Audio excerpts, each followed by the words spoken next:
Bonjour à toutes et à tous. J'ai souhaité que notre commune puisse vous tenir informé régulièrement, de manière au moins hebdomadaire, de la situation de la crise du Covid-19 à Mennecy. Tout d'abord, notre région, l'Île-de-France, étant la région la plus impactée par ce virus, ce qui peut se comprendre, nous sommes la région la plus peuplée et la plus dense de France, eh bien, je souhaitais rappeler à chacun d'entre vous la nécessité du civisme, c'est-à-dire de respecter les obligations en matière de sécurité et de salubrité, les obligations de respect des règles et notamment le fait de rester chez vous si vous n'avez pas d'obligation d'en sortir, d'appel à la responsabilité et à la solidarité vis-à-vis de vos familles et de vos voisins. Cette situation que nous traversons aujourd'hui en Île-de-France génère d'ores et déjà un certain nombre de changements de comportement. Les services de secours ont enregistré une multiplication des appels pour des violences intrafamiliales, pour des tapages, pour des dénonciations également. Je pense qu'il serait utile et nécessaire que chacun d'entre nous essaye de se raisonner pour ne pas encombrer les services de secours avec des appels qui n'ont pas lieu d'être. Sur la situation de notre commune en termes d'approvisionnement, les magasins aujourd'hui ne connaissent pas de pénurie. Nous n'avons pas eu, contrairement à ce qui a pu être le cas dans d'autres endroits, de quasi-émeutes ou de gens qui se disputent ou se battent pour accéder aux caisses. Je vous remercie et j'invite chacun à poursuivre cet effort de respect des autres et de rester calme quoi qu'il arrive. Beaucoup de Menneçois, beaucoup de gens s'inquiètent du fait qu'il n'y aurait pas suffisamment de contrôle et que les gens ne respecteraient pas suffisamment le fait de rester chez soi. Sachez que les services de la gendarmerie nationale sont mobilisés quotidiennement, ceux de la police municipale également. Pour la seule police municipale, ça a été plus de 80 contrôles qui ont été effectués jeudi. Hier, en plus de ces contrôles, c'est 9 verbalisations qui ont eu lieu et une interpellation suite à un outrage, rébellion et menace de la part de quelqu'un qui n'avait pas ses papiers. Là encore, y compris si un contrôle peut être désagréable, y compris si vous aviez une véritable raison de sortir mais que vous aviez oublié votre justificatif et que vous êtes verbalisé, je vous invite à garder votre calme, à rester respectueux de l'autorité. Une peine d'argent n'entraînera pas de conséquences plus graves, mais là encore, nos forces de l'ordre sont en situation de tension et je remercie chacune et chacun de les respecter. Au-delà de ça, nous avons démarré hier la journée avec des dépôts sauvages qui avaient été effectués devant des points d'apport volontaires de la commune. Tous les points d'apport volontaires ont été fermés parce qu'ils ne peuvent plus être collectés.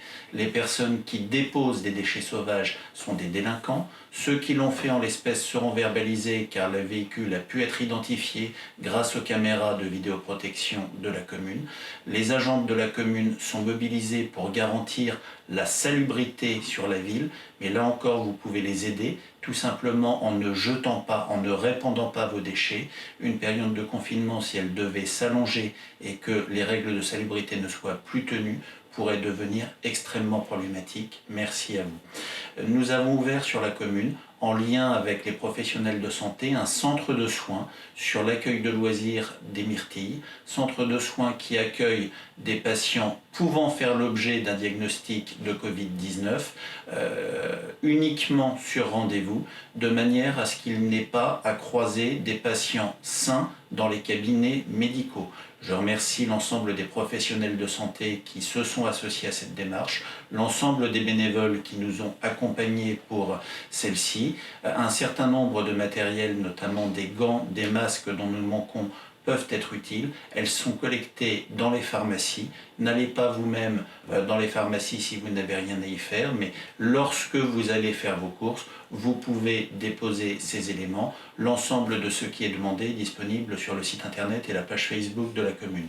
Nous avons mis en place un service de photocopie pour permettre aux enfants de la commune, écoliers, collégiens, lycéens, qui ne pourraient pas faire les tirages des devoirs que leur envoient leurs enseignants chez eux, de pouvoir en bénéficier.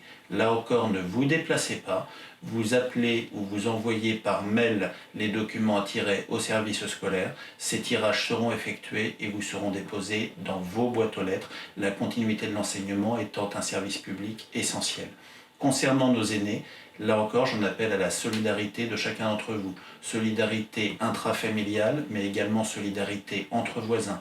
Pour autant, des personnes qui seraient isolées et qui ne pourraient pas aller faire leurs courses elles-mêmes peuvent appeler le CCAS, le Centre communal d'action sociale.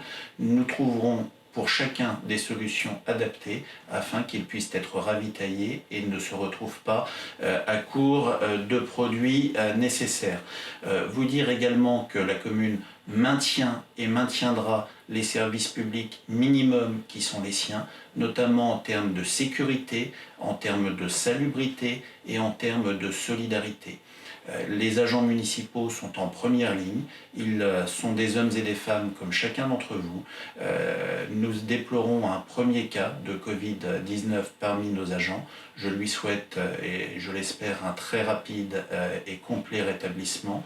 À compter de lundi, les services municipaux fonctionneront de manière encore plus restreinte, mais avec l'objectif toujours de maintenir les missions de service public qui vous ont été explicitées depuis le début de cette vidéo.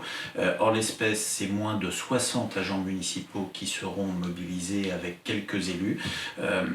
Ceci étant en première ligne, eh bien, nous ferons appel au volontariat et ce volontariat et ce courage s'accompagnera d'une surprime. Je pense que c'est ce que nous devons, nous, collectivement, en tant que Mensois, à ceux qui, quotidiennement, sont en première ligne et sur le front. Enfin, cette période de privation, cette période d'inquiétude, cette période de contrainte, eh bien, j'espère qu'elle permettra à chacun d'entre nous, qu'elle permettra collectivement aux Français, aux Franciliens et aux Mensois, eh bien, de ne pas faire ressortir ce qu'il y a de pire dans l'être humain, la non-maîtrise de sa peur, l'égoïsme, l'agressivité, mais au contraire qu'elle puisse rappeler à chacun qu'au fond de nous, nous pouvons avoir des trésors de solidarité, d'intelligence, de respect et que cette épreuve eh bien, permette que nous en ressortions tous meilleurs et plus forts.